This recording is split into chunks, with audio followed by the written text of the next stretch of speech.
Good morning, good afternoon, and good evening, depending on where you're joining. Welcome to the seminar, Climate Finance, Risk and Solutions, which is the second seminar of it's the second session of a three-part series of seminars called Climate Finance for a Green COVID-19 Recovery. My name is Ana Maria Núñez. I am the communication specialist at the Inter-American Development Bank. And on behalf of our co-conveners, once again, welcome to this session. Before we begin, I wanted to inform you that this session will be in English. However, if you would like to join in Spanish, please download the Interactio app, follow the instructions that are available in the file tabs of this session, and the file is called Interactio Guide or Guía Interactio in Spanish. You are welcome to ask questions throughout the session in the chat. And if we have time at the end of the session, I will ask these questions to the panelists. So now let's begin. To discuss the role of climate finance, risk and solutions, and the importance of collaboration in this COVID-19 context, we have invited Lorena Guillet to share some of her thoughts. Lorena Guillet is the director of FeMSA Foundation, and then from her position, Lorena seeks to give continuity. Lorena seeks to give continuity to the social investment strategy that has benefited more than 35 million people in Latin America through 3 lines of action: sustainable development, early childhood, and the FeMSA cultural program. Lorena has a vast experience in philanthropy and corporate social responsibility. Lorena, welcome. You have the floor. Thank you so much, Ana Maria. Good morning for those on this side of the world, and good evening to the rest of you. It's amazing how in these times we can get connected easily and at the same time be facing big and complex challenges.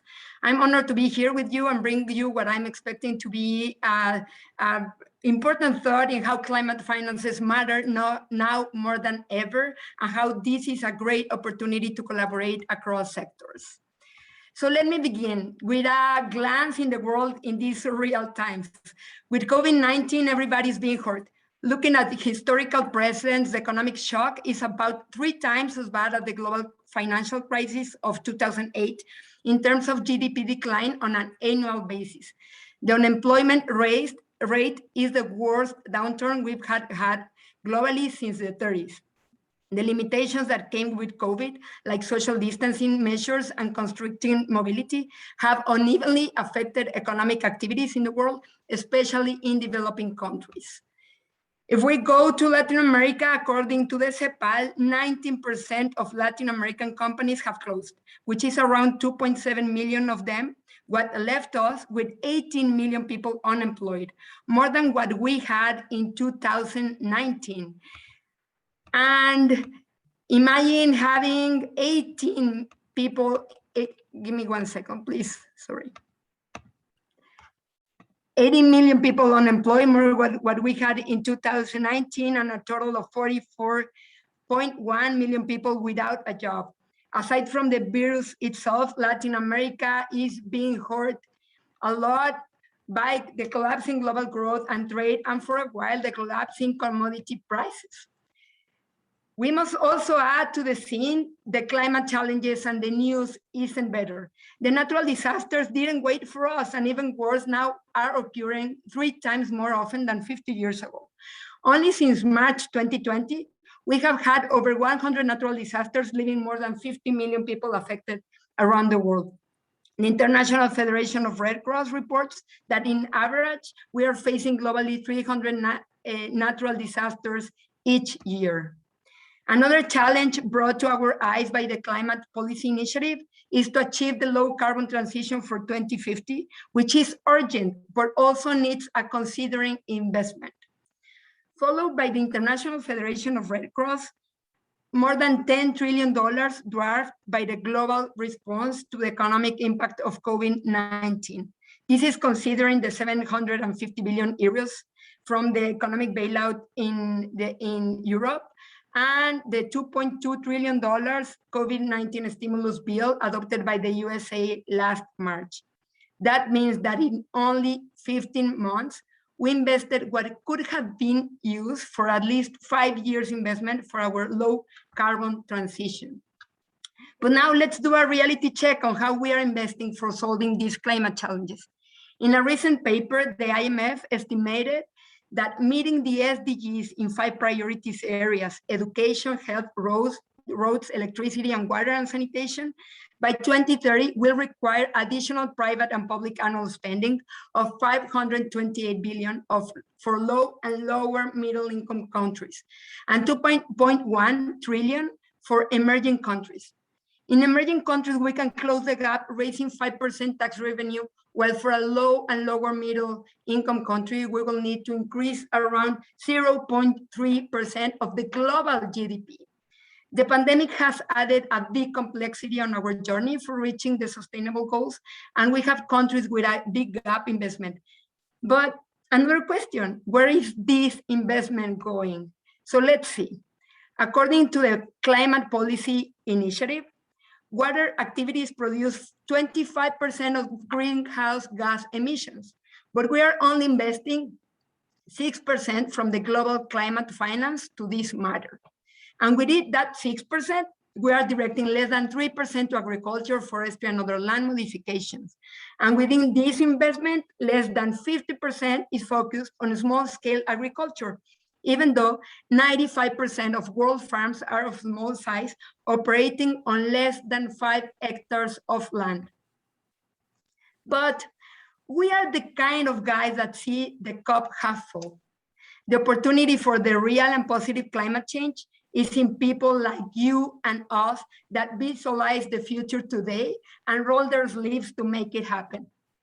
We can build back up better, but for that, we must do it aligned, together, and laser focused, giving 100% of our attention to the tasks we should prioritize in the present moment: a planet to live in, and safer and more resilient communities, emphasizing, like the OECD suggests, on elements that improve well-being and economic growth, such as income, job equality, housing, and health.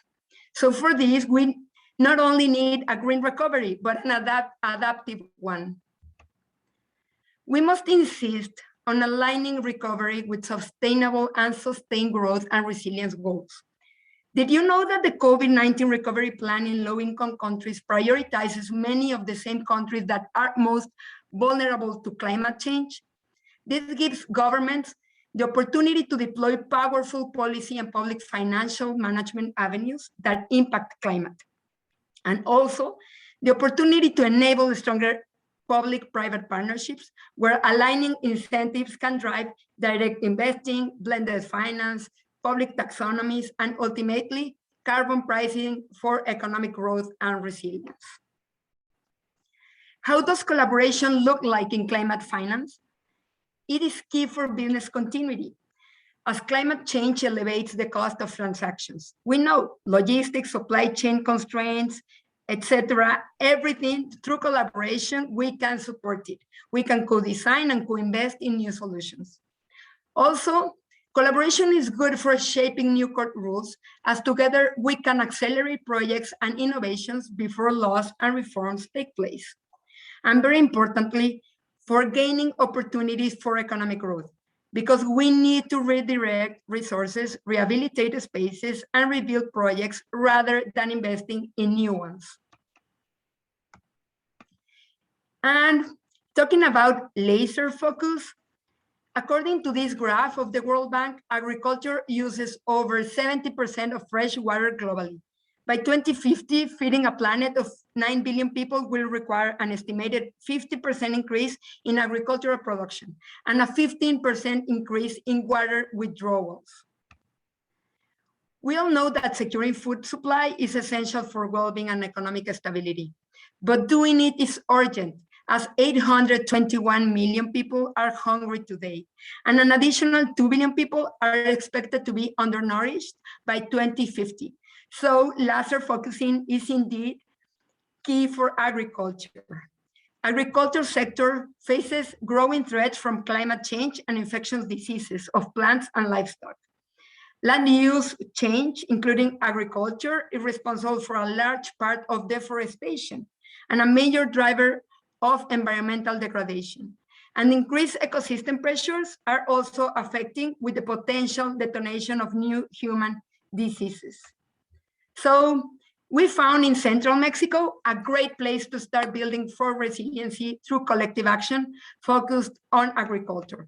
But before I share that, let me share with you who we are. Fundacion FeMSA is the corporate foundation of FeMSA. We are a Mexican company founded almost 130 years ago.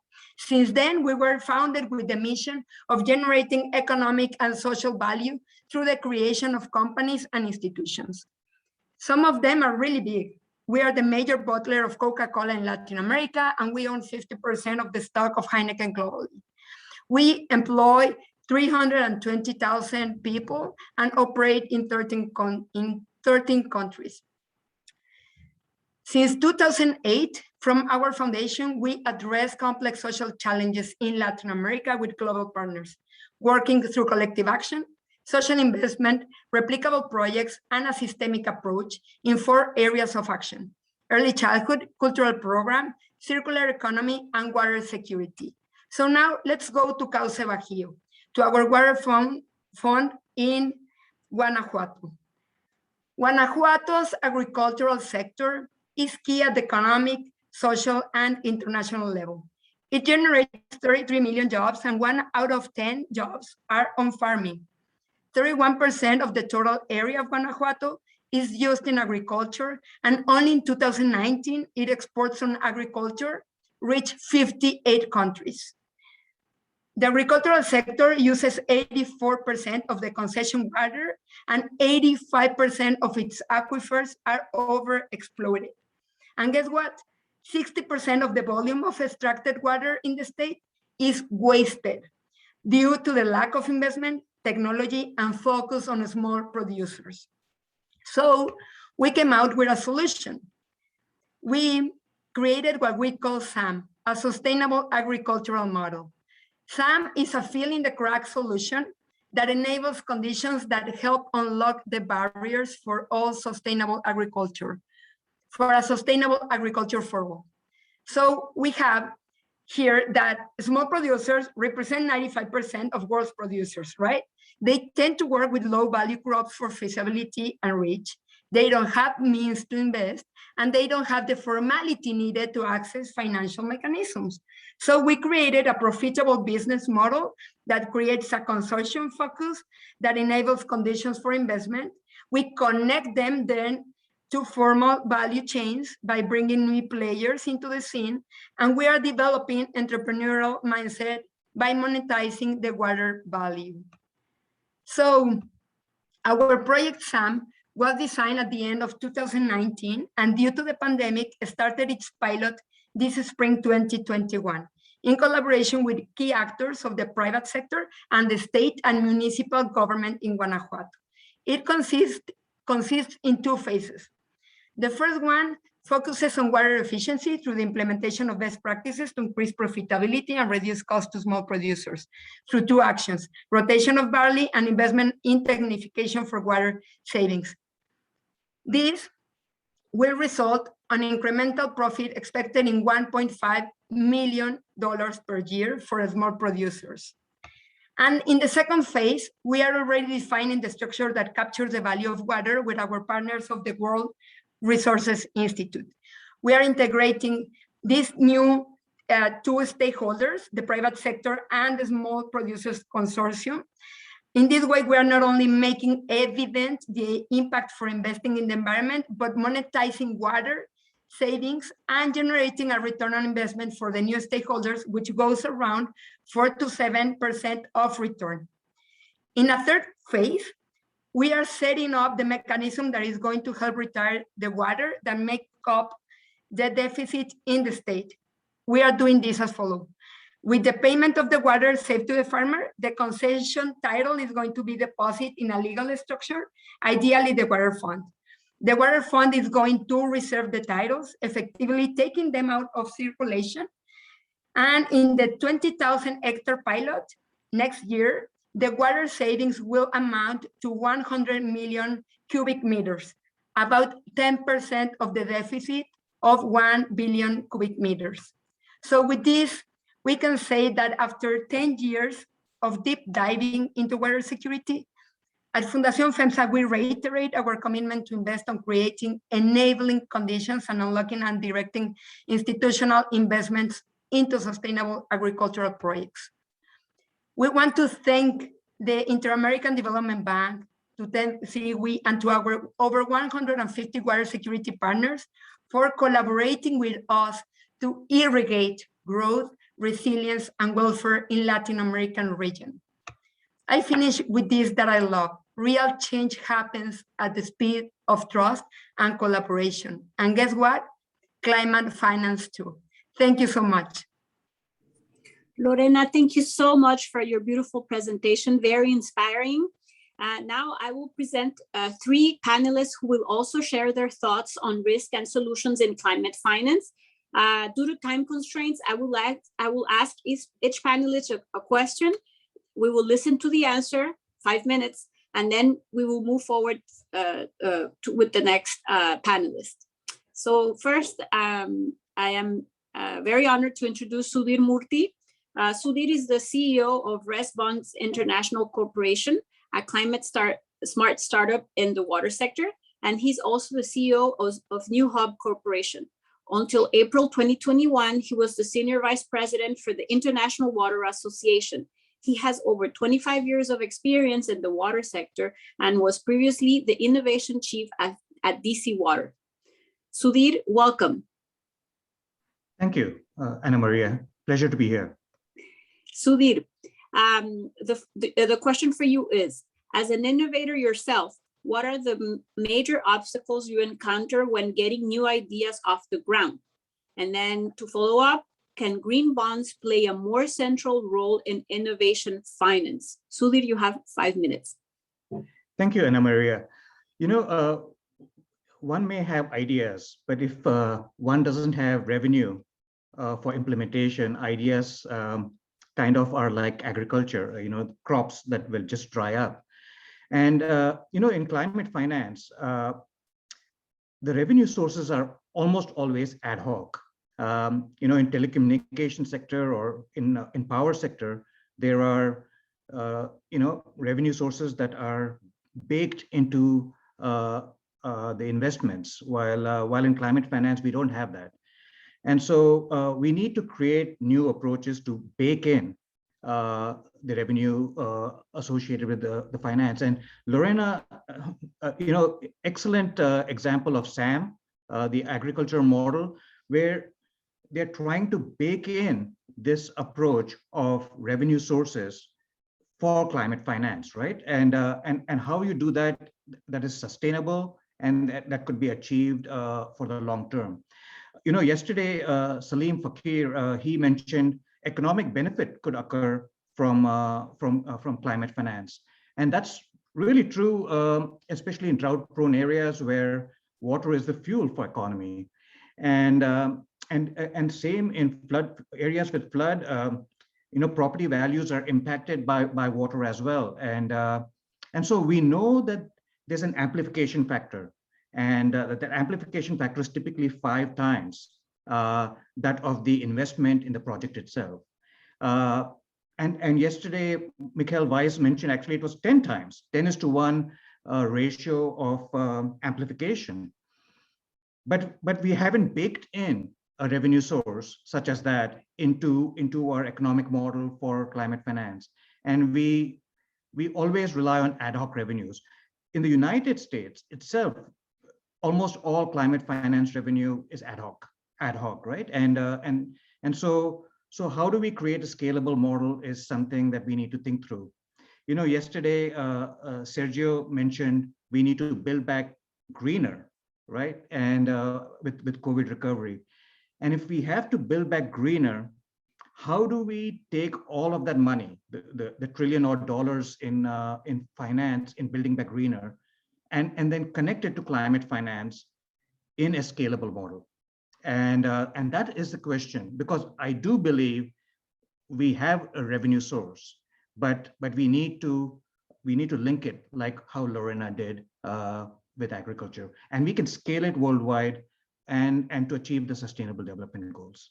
those are my thoughts, Ana Maria. And I think the green bonds are part of that solution of creating that scale. Thank you very much, Sudhir, and thank you for linking and connecting your answer to the discussion that we started having yesterday. This is very interesting, so people can follow the line of thought throughout the seminar.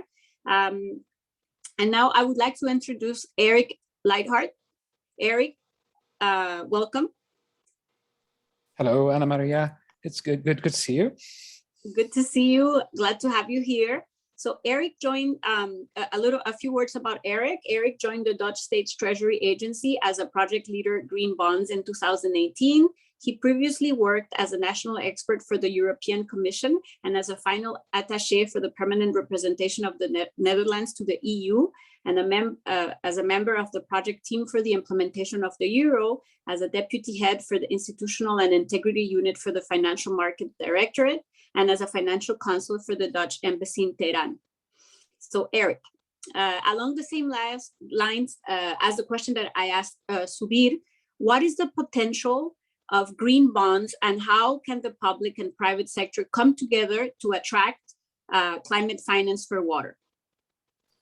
Yes, well, we at the Dutch state issued a green bond a couple of years ago, it's in 2019, and the appetite is enormous.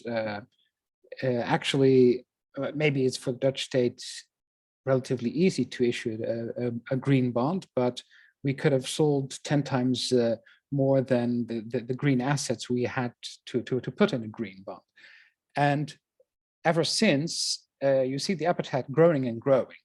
Now, to be honest, the appetite is the largest for climate mitigation, but also the appetite for adaptation because of all the events we're seeing, like high temperatures, flooding, and all this type of events. The appetite for adaptation is also growing. Now, there are some impediments to get the market further growing, because there's also a certain concern about the perception of not financing real green stuff. So what is the real green stuff? And a common language in a taxonomy is essential to have a kind of common understanding whether we are really financing something that is commonly accepted as green, or whether it's only greenwashing. The reputational risk of putting your money in something that is regarded as greenwashing is huge. So having this common language in a taxonomy about what projects are considered to be green enough to be put in a green bond, I think that is very important.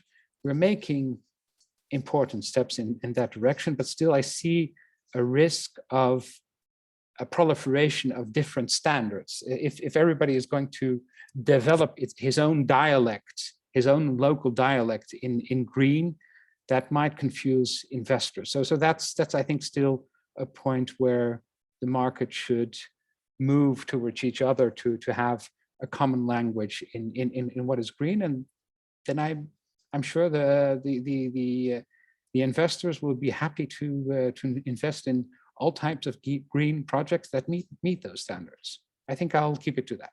Thank you. Thank you, Eric. We will come back to this question of taxonomy on the second set of Q&A that we have. So thank you very much for introducing that concept. I would like now to welcome Monica Tamirano. Monica, welcome. Thank you, Ana Maria. Monica Tamirano is a specialist at Deltares. She's an advisor to the Netherlands Ministry of Infrastructure and Water Management and a partner of Now Partners. She has 18 years of global experience in public-private partnership. She's a leader who advises governments of how to catalyze private sector investments in infrastructure, water, and climate adaptation.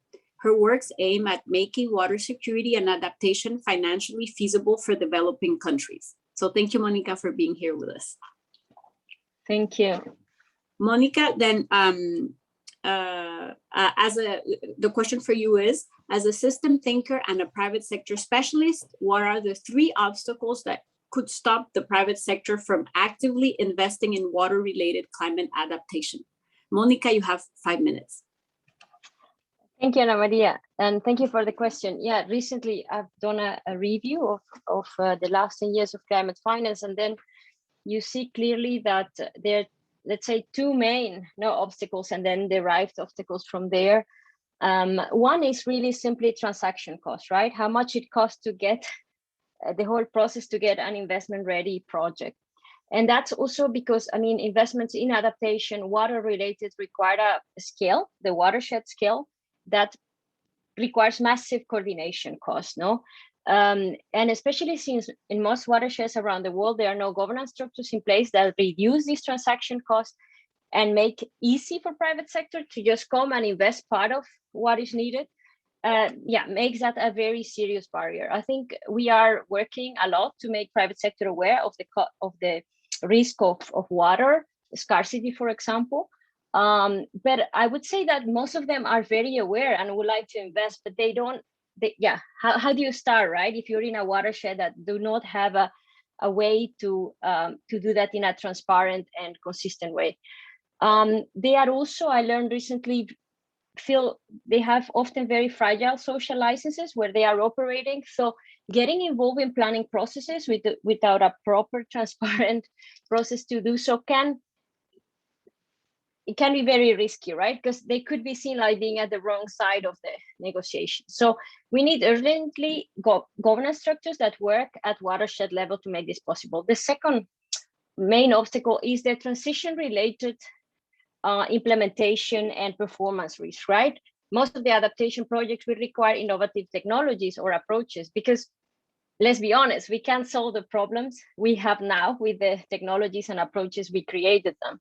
So who carries the risk, right? If you're integrating a new technology and that gives lower performance than expected. And also, what is that?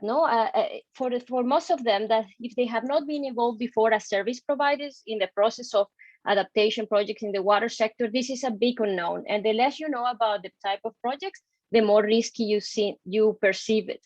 So we need to engage private sector first as providers, and that is where procurement is key, and financing and contracting mechanisms can help us allocate this risk in a way that, for example, they could have periods of grace or other ways to deal with these performance-related risks. All in all, I think although we're saying that adaptation investments in the water sector are quite important, somehow the biggest problem, these two things translate into lack of clear market signals. There is no clarity, and there is not a deal for the private sector that would incentivize them to invest in the new skills. For example, I don't know, how do you design nature-based solutions projects? If there is not a clear deal flow for the next 5 or 10 years, it's simply too risky to start getting those skills and getting into the learning curve.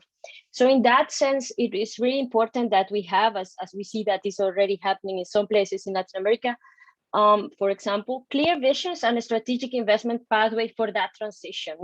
Multi-sectoral plans that are community-backed and science-based, that come out to be clear clusters of projects with clear entry points for private sector. And I mean, this is easier said right than done, because at the end, what we're really lacking, and we didn't have that capacity already for traditional infrastructure, is the capacity to structure really sound projects in economic, financial, and commercial terms too. And yeah, how do we create that local capacity? When we talk about taxonomy, for example, or all the new regulations that are coming for capital to be invested, right, in different type of projects, I just think in two things that we always look at from a system dynamics perspective. And when we want to know how things will evolve, we need to know the initial conditions and the timing of the intervention. So we have to be aware that if we don't have the capacity to structure those transformational projects that have all those criteria in the future, capital, instead of flowing more to our region, could fly away. So I think we have to start now to create that capacity to do those multi-sectoral adaptive projects. That would be my Thank you. opinion. Thank you, Ana Maria. No, thank you, Monica. And actually, because we have a little bit more time, I want to build upon what you mentioned on private sector and risk and ask Lorena to join the conversation. Lorena, are you still there? Yes, here I am. Yeah. So Lorena, a question coming on then building on this concept of risk and private sector. From an institutional perspective, what do you see as the biggest risk for meeting SDG 6 and how FeMSA is addressing it?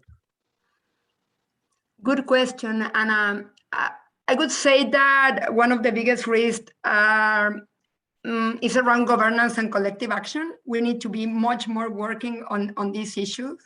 And we need to understand that water is a joint issue for all the actors. We all need it to not only to live, but to survive and to prosper, right, as society. So we need to have these mechanisms that enables a shared vision to solve disputes, that we can create and put in motion solutions that we can start iterating and then put them into scale to really make a change. And I could bring some of the things that yesterday we were sharing one of the panels, because this relates to the need of putting in place policy regulations also, and also to use data to be sure of the effectiveness that we are putting into our sector. Because I mean, we can throw money into projects, but if they are not effective and if they are not working with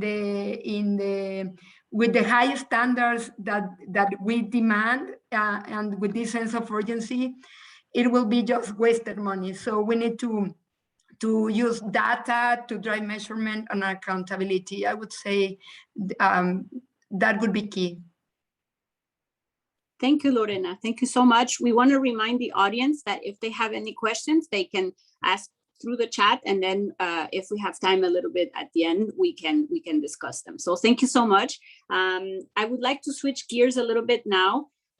So every year, SIWI holds a call for abstracts so that interested researchers and practitioners can apply for an opportunity to present in one of the week's 9 scientific seminars.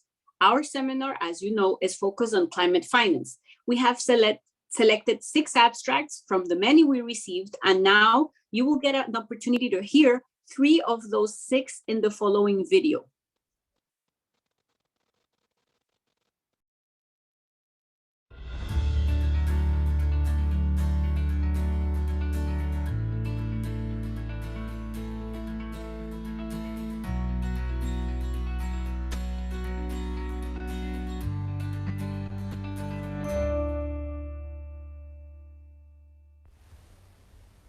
We are going to share the experiences of the Green Climate Fund and the Water Integrity Network in instilling integrity. Corruption can derail climate and water projects. The water sector is a major beneficiary of climate funds, and allocation for adaptation purpose is the highest for water and wastewater, followed by natural resource management and climate-induced disasters, which, to be noted, are intrinsically linked to water. 39% of GCF projects are water related, and $2.7 billion is committed to the water sector annually. Our Water Integrity Network and GIZ policy brief estimates that if US $100 billion are mobilized annually for climate projects and 13% is allocated to water projects, then roughly US $1 to $2 billion can be lost to corruption in water sector alone. The water sector already has a complex, fragmented institutional arrangements, and with the introduction of new actors comes added risks. That is why integrity readiness within institutions are important. We are going to share an example from the Ministry of Water and Environment, Uganda, which is an accredited entity of the Green Climate Fund. They have fulfilled all the criteria to become an accredited entity. They have adopted the Green Climate Fund's integrity framework to guide their commitment to zero tolerance and fraud. And, for example, in 2020, 80 environmental inspectors were trained to address integrity risks. There are 10 governance indicators focusing on accountability, transparency, and participation, which the ministry evaluates annually. Uganda is an example. We'll be sharing more in our session. These approaches and tools are adaptable, scalable, and replicable. What are our messages? Take preventive action and build capacities. Involve local communities and civil society. Building partnerships, because corruption cannot be tackled alone. These blocks can help us achieve our goal. We need to aim for 0% corruption and 100% climate action. Thank you.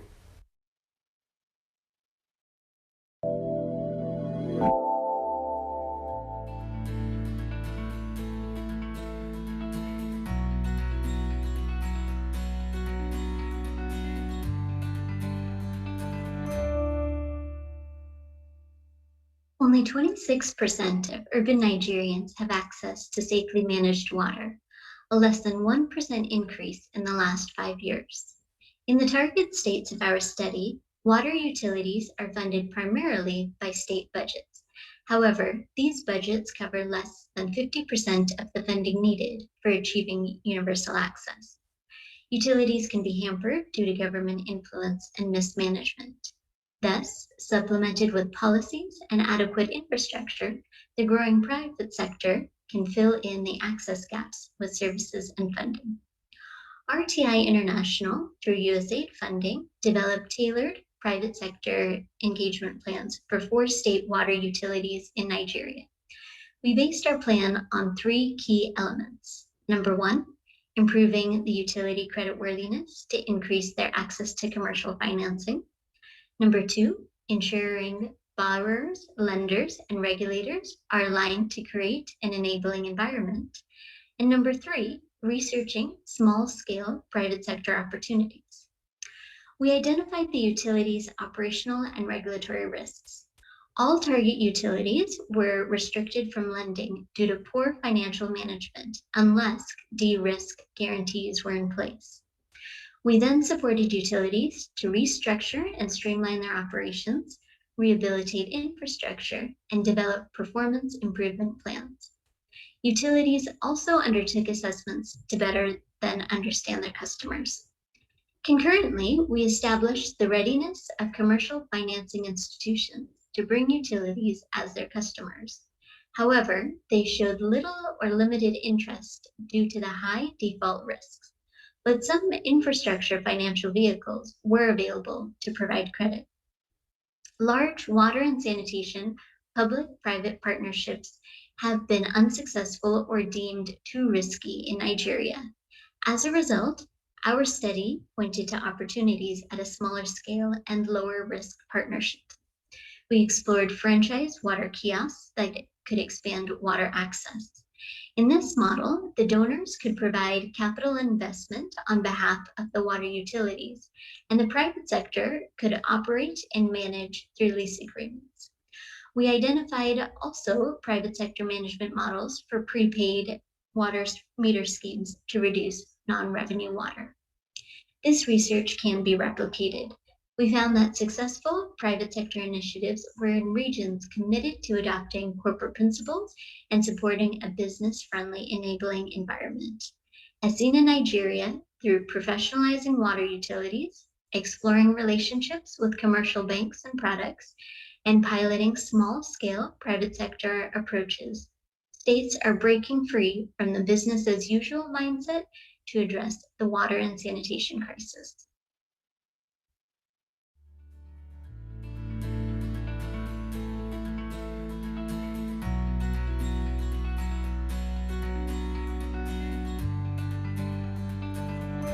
Research by Banque de France shows that investors subject to climate reporting have reduced their financing of fossil fuels by 40%. This is proof of the powerful impact that disclosure and transparency can have on real-world outcomes. Imagine if we achieved something similar for water security. Imagine if the flow of money that enables agribusinesses to pump non-renewable groundwater and tailings dams to be constructed at river headwaters was redirected to companies who value water appropriately. Imagine if capital was providing the incentive and the spark for companies in these sectors to grow but affect freshwater resources differently. Then we might collectively meet the estimated $670 billion investment needed to meet the water-related SDGs. CDP, together with the Water Footprint Network, FeMSA, and support from the Dutch Valuing Water Initiative, is now engaging with the financial sector to develop the first ever set of water security reporting metrics for financial institutions. From next year, financial institutions will be requested to report against these metrics by their investors through CDP's reporting framework.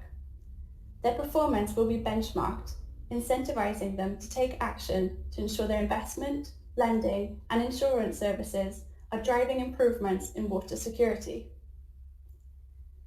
CDP works with over 590 investors who together control $110 trillion in assets. This is bigger than the annual GDP of the US, EU, and China combined.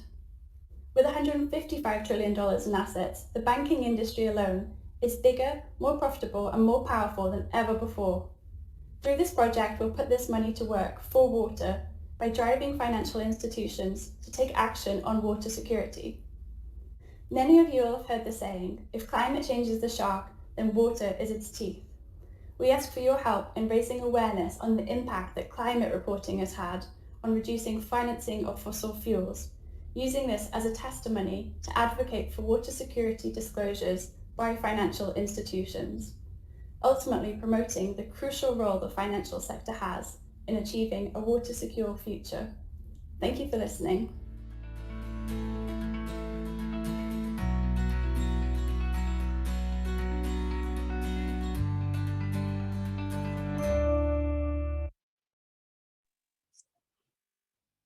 Thank you very much to Binayak, Amrita, and Jordan for sharing the information on their projects. I am sure that each one of these projects will have a lasting impact in reaching SDG 6.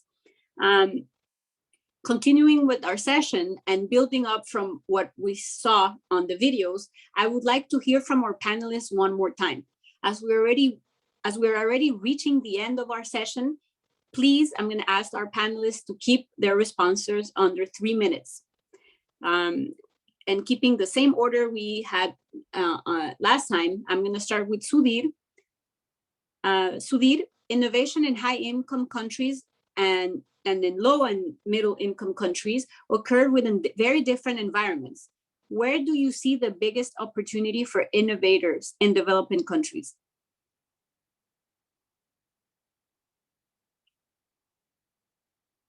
Sudhir, are you there? I was muted.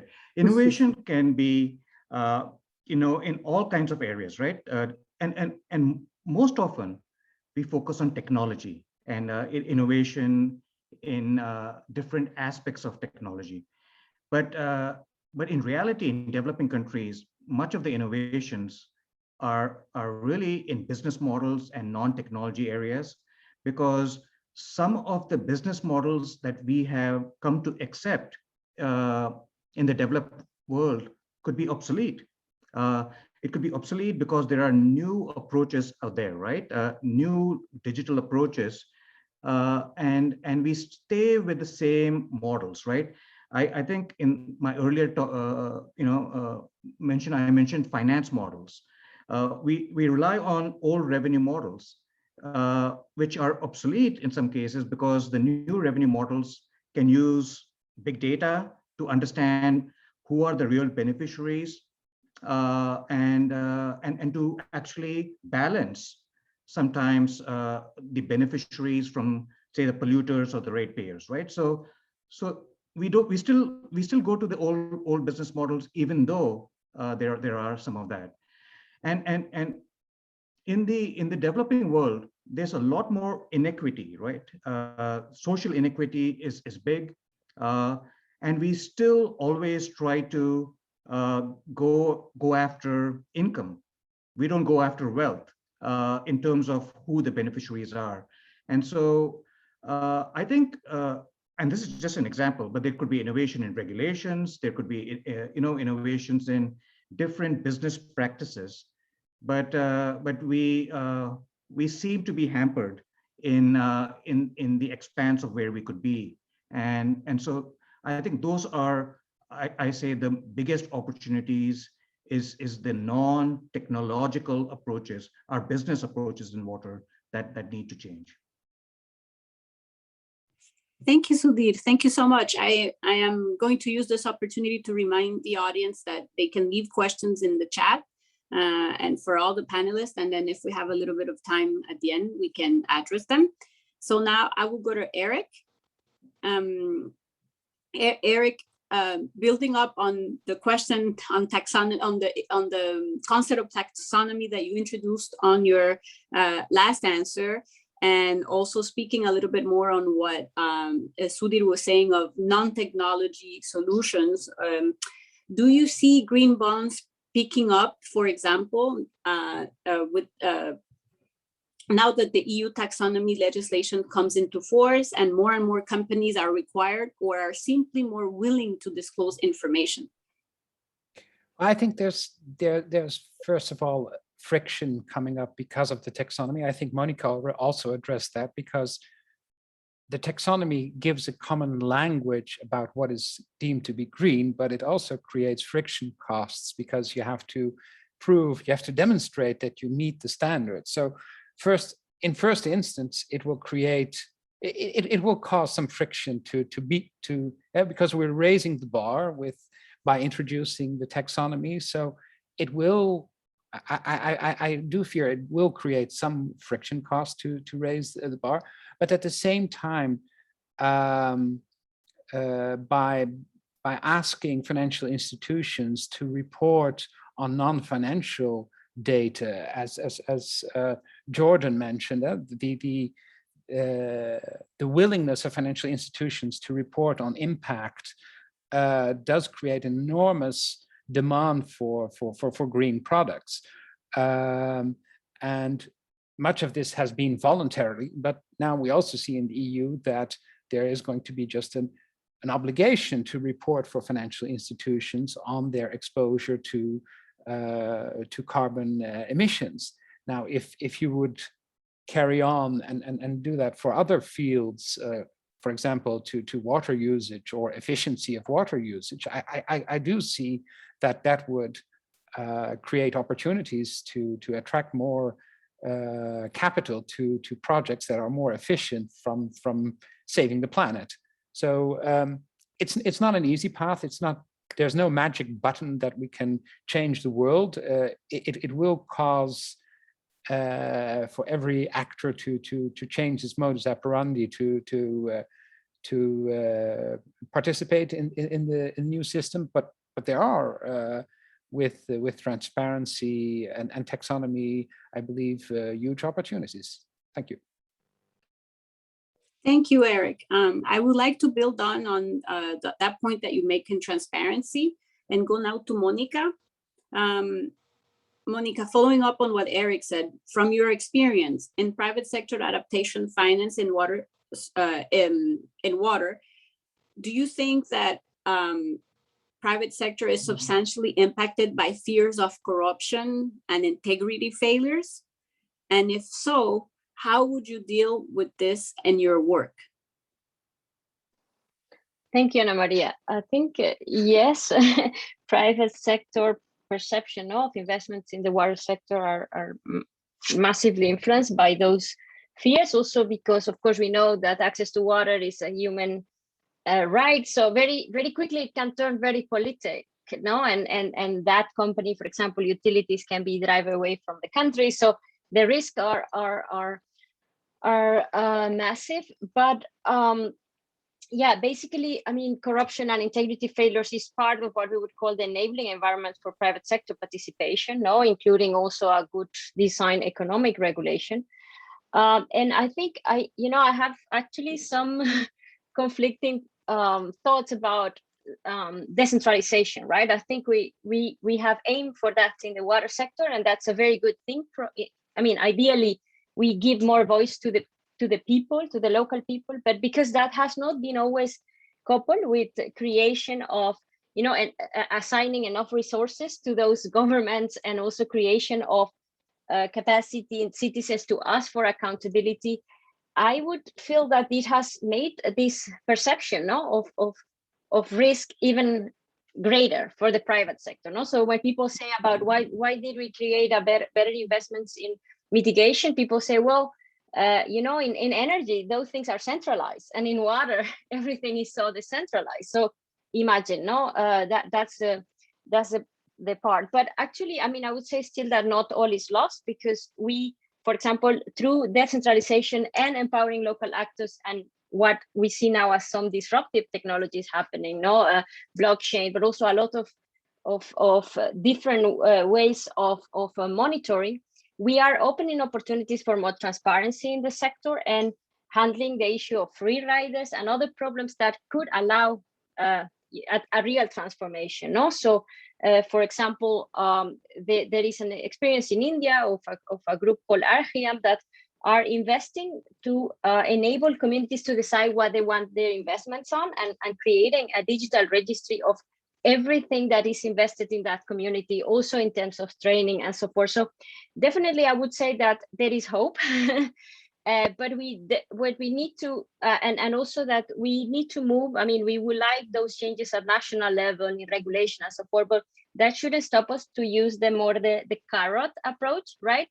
To help those pioneers who are already showing transparency and working well, to show that pays off. No, so there are also ways to inspire a change besides waiting for long-term changes in national regulations and enforcement. Thank you, Ana Maria. Thank you very much, Monica. Before we move to the last segment of our session, I would like to know if Lorena wants to jump in. Perhaps she has some input. I agree. The importance of collaboration is key in everything that we are doing.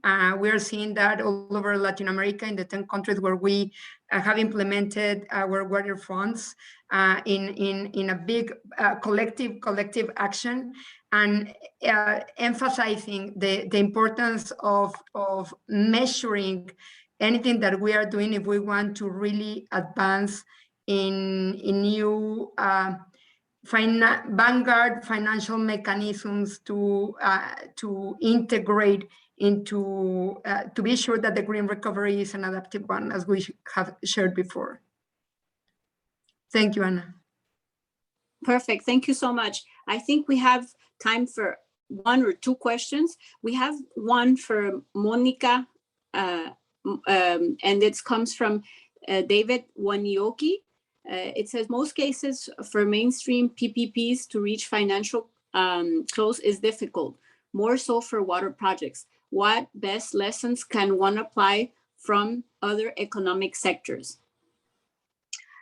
Yes, thank you, David, for the question. I think, I mean, there is so much in general. No, water is another network infrastructure. So I think we could look at energy and telecom and road sectors just to see if that, together with some new technologies, could help us reimagine how we organize the water sector, how we allocate, and put check and balances, and open a little bit the space for private sector participation that is less controversial.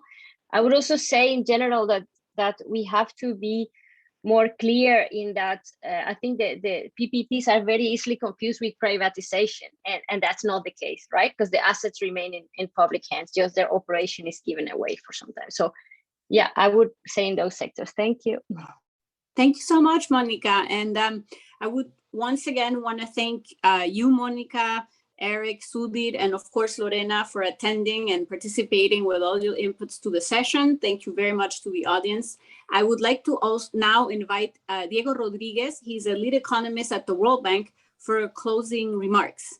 Diego, you have the floor. Thank you, Ana Maria, and thanks also to the panelists. It was a great session, and it's a pleasure to be part of this great team.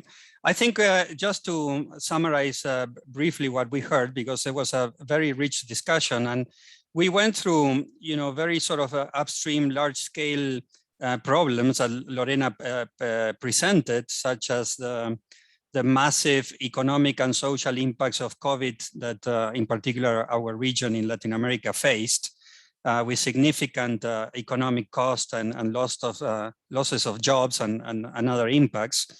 And of course, now we are discussing here the aspects of climate finance and how do we bring more of the climate finance or the financing for climate in the water sector. So, and that's an additional challenge that we have today. No? Particularly in the countries around the world, there is a big push today to move and transition out of fossil fuels, decarbonize economies, and this transition has a cost, and that cost is in the trillions of dollars. And that transition, water has a critical role to play, not only on the adaptation side, but also on the mitigation side. As we heard also from the speakers, that it's around 25% of emissions come from the water sector. So there's a lot that we can do. The volume of climate finance that goes to water is primarily on the adaptation side, and that is very low. We've known that that amount now for quite some time, and the question is, how do we attract more private sector and the climate financiers into the sector and get them more interested also on the adaptation side. And we heard that in order to start closing that existing gap and attract private sector financing, there are an array of different projects like the one that FeMSA presented on sustainable agriculture. We also saw some colleagues presenting the cases of Nigeria and in Uganda.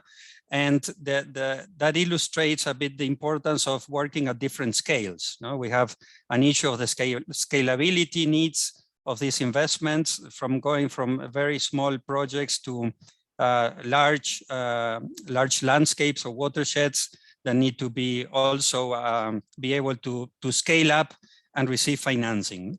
And I think one of the panelists who did was quite emphatic in saying that how do we create this scalability and how do we scale up all these models today, and how important it is to start identifying clear revenue sources from the water projects, and the importance of linking climate with the SDGs and the broader development agenda.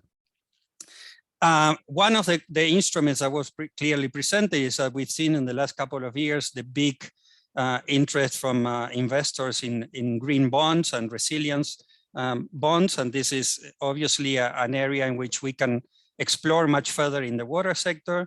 There is appetite from investors, and we've seen it in the case of the Netherlands. But we need to have a clarity on the taxonomy and what we mean by green bonds, how to avoid these aspects of greenwashing, and ensure that the portfolio of assets that we are capturing at the national level or regional level are really meant with and have clear outcomes on the greening of our development agenda and the water agenda. But we also saw that there are clear limitations in how we attract these investors and also the private sector, and that had to do with transaction costs, as Monica was saying, these transition-related risks, and we saw that the importance of bringing innovation, but not only on the technology side, but also on the business models and financing side.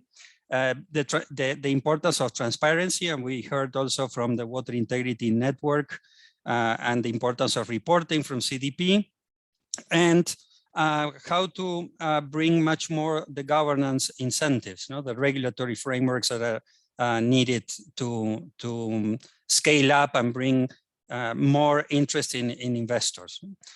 So I think with that, I hope I captured most of the main points raised in the session. And back to you, Ana Maria. Thank you. Thank you, Diego, for your recap. I think you captured what we discussed today, and that sets for the next session and the third and last session. Again, a very big thank you to our panelists, a very big thank you for the audience for being here. And I would not want to leave without thanking all the team that has put together the seminar. They have worked very hard for over a year, so congratulations. We hope to see you throughout the week. For those who are interested, together with FeMSA Foundation and more than 20 partners, we're putting together a terrific program related to Latin America and the Caribbean. Look for us in the agenda, focus on the Americas. Again, thank you very much to everybody, and happy World Water Week to all.